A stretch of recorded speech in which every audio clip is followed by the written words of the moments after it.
We have more chicks. Where'd our flashlight go? Oh, right there. Shine it down in there, please. That one is just now coming out. Look at this little black one. He's all up. So that's one. Wow, that one's big in there. And looky here at this one. It's up and standing. I think Romeo hears the chicks, so he's screaming in the background. Look at that big old foot right there. That one's huge.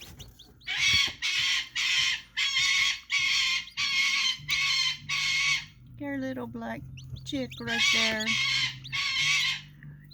So cute. Chirp, chirp, chirp, chirp, chirp. Well, this one's really trying to come out of the egg there. See, its little umbilical cord is still attached to the egg.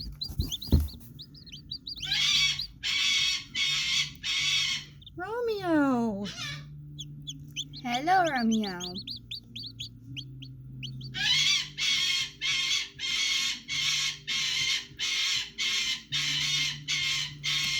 Romeo, what do you want? Here comes this one. It's coming over to see what's going on over here. Yeah.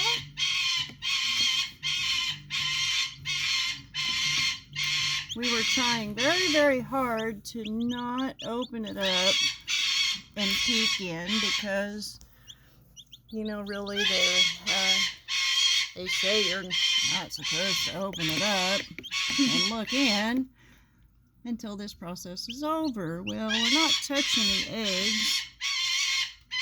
And we heard all these little chirps and they just kept getting louder and louder and louder. So I finally said, Romeo. we can't stand it anymore.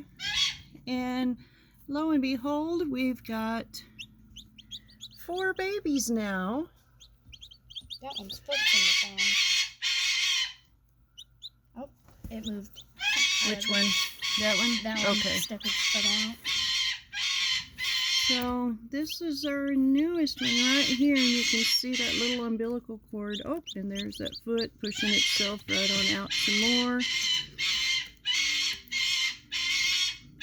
Well, you can't get any more real than this, folks, especially having a bird screaming in the background to cheer them on. In case you're all wondering, the screaming in the background is my 47-year-old Goffin cockatoo named Romeo. Romeo, what do you want? What do you want, Romeo? You want a bath? You want a bath? You're gonna get a bath.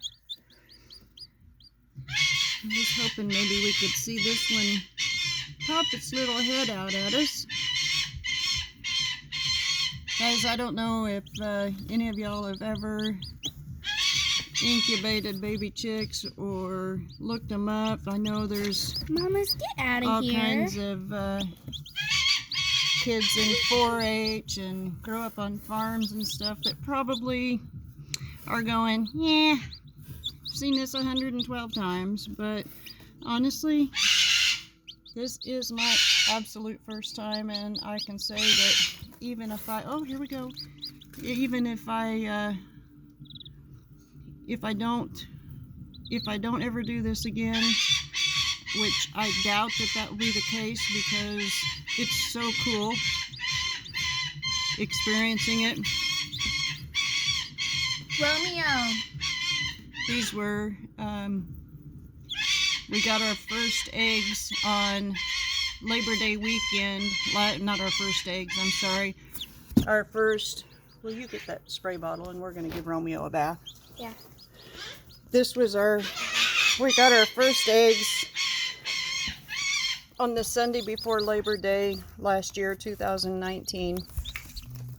And I had never done anything with chickens before in my life. We started out with those 48 baby chicks, and let's see, they stayed in the house until they were, and yes, in the house, in my bedroom for 8.5 weeks. And then they got too big and too stinky for my bedroom, so we moved them out into the back porch area that was still heated. And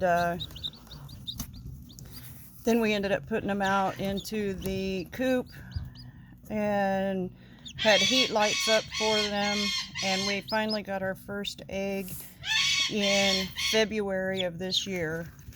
So these are brand new. These are first year hens, 6 months, not even a year old yet.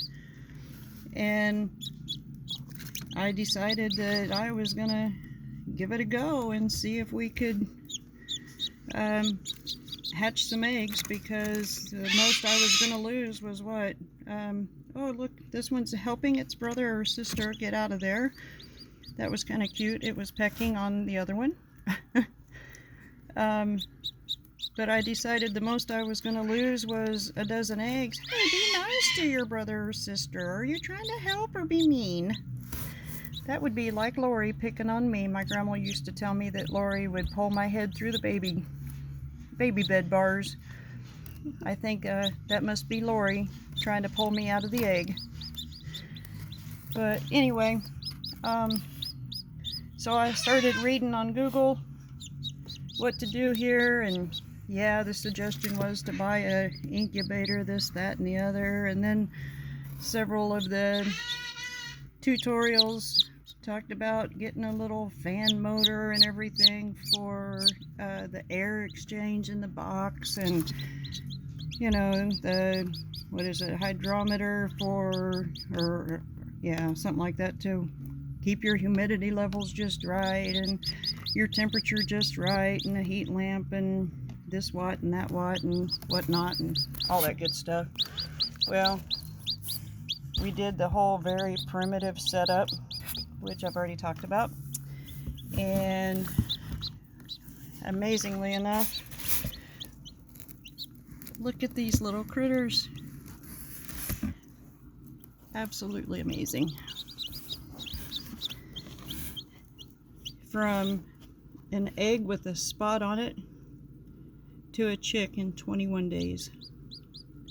Mama, what are you doing? And I will have to say, we finally started laying eggs every day. Most of our chickens at least once a day. We get double yolkers at least twice a week. And we finally, I started getting so many, and then when all of the shutdown and everything quit with the coronavirus, that's when I said, you know, we got plenty of eggs. It would only be a dozen eggs to give this a try.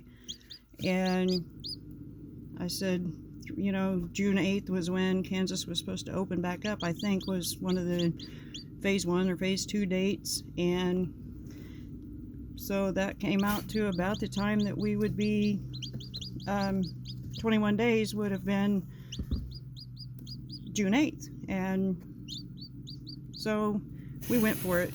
And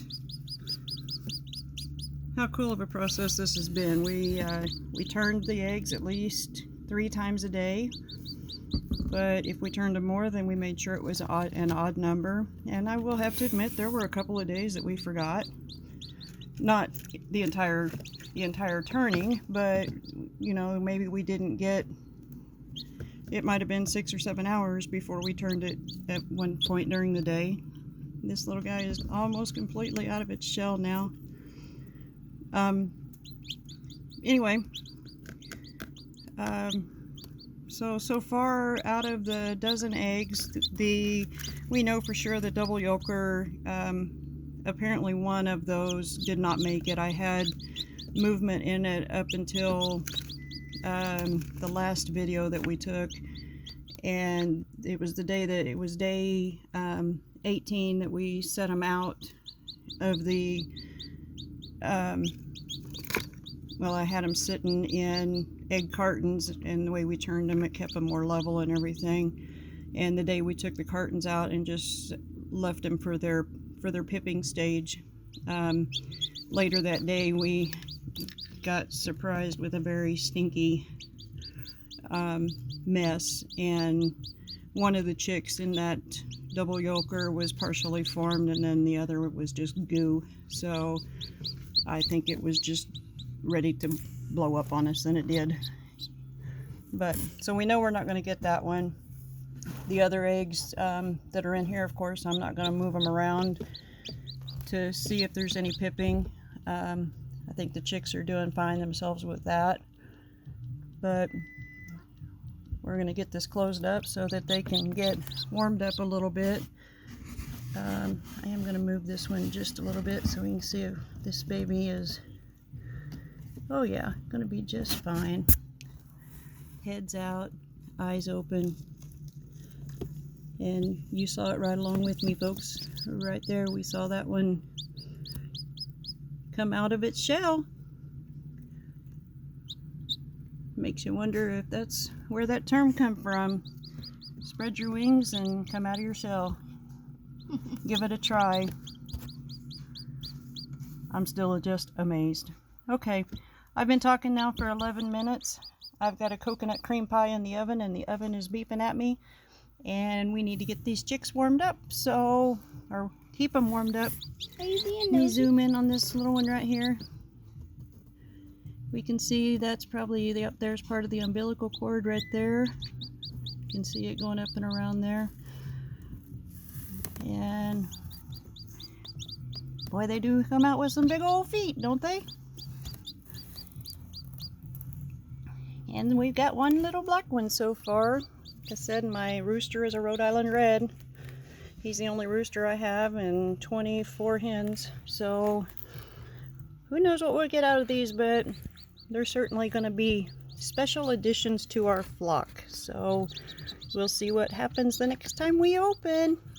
Surprise, surprise, surprise. It's amazing how we went from just seeing one pip earlier to opening it up and having 3 more chicks. Thanks. Talk to you later. Bye.